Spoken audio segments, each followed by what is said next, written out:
Alright,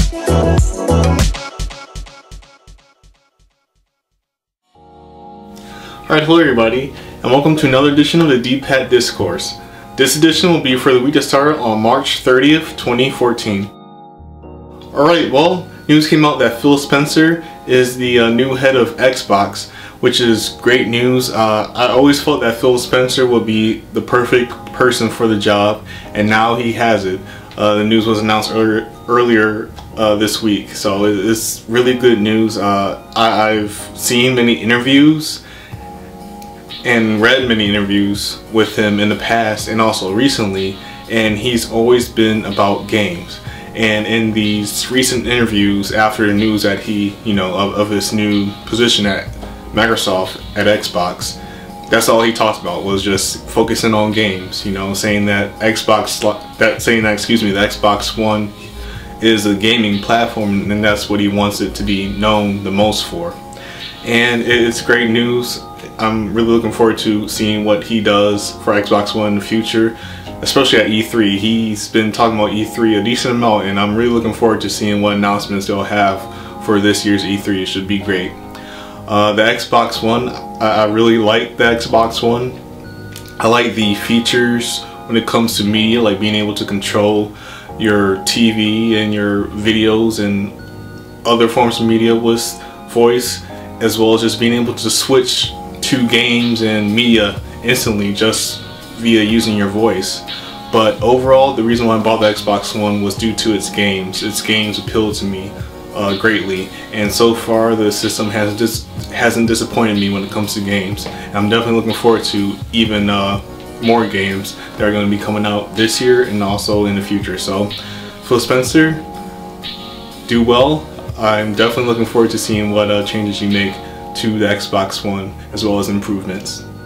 Alright, well, this past week was the week that had April Fool's, April 1st, and Frostbite played a pretty, it was a funny joke in my opinion.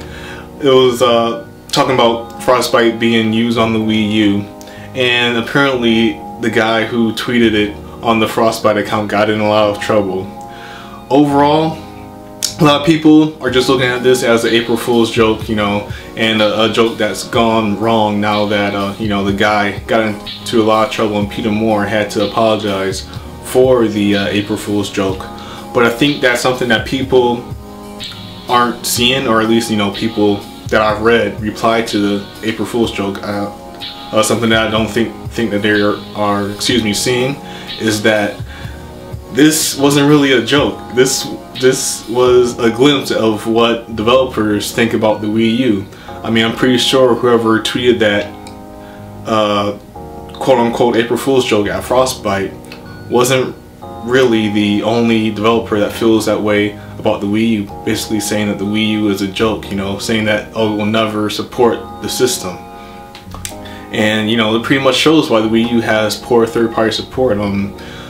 The sales really hurt it a lot, but what hurts it even more is the fact that it isn't that powerful. The Wii U is closer to the 360 and PS3 than it is the Xbox One and PS4 when it comes to specs, and it's really suffering due to that. And this April Fool's quote-unquote joke was basically a glimpse of what developers really feel when it comes to the Wii U, behind the the PR statement saying, oh, we'll see what happens in the future for the Wii U to see if it will support the system, when we all know that's a bunch of BS, because you definitely know that developers aren't going to support the Nintendo Wii U anytime soon, at least the third-party developers, because the system just isn't powerful enough and it doesn't have the sales. But a lot of it is definitely the sales, because even if the Wii U wasn't that powerful, the system was still be getting some scaled back ports of recent modern third-party games, but it's not due to the sales, because the system's just doing so poorly. And this April Fool's quote-unquote joke was a glimpse of what developers I think really feel about the Wii U, especially the AAA developers.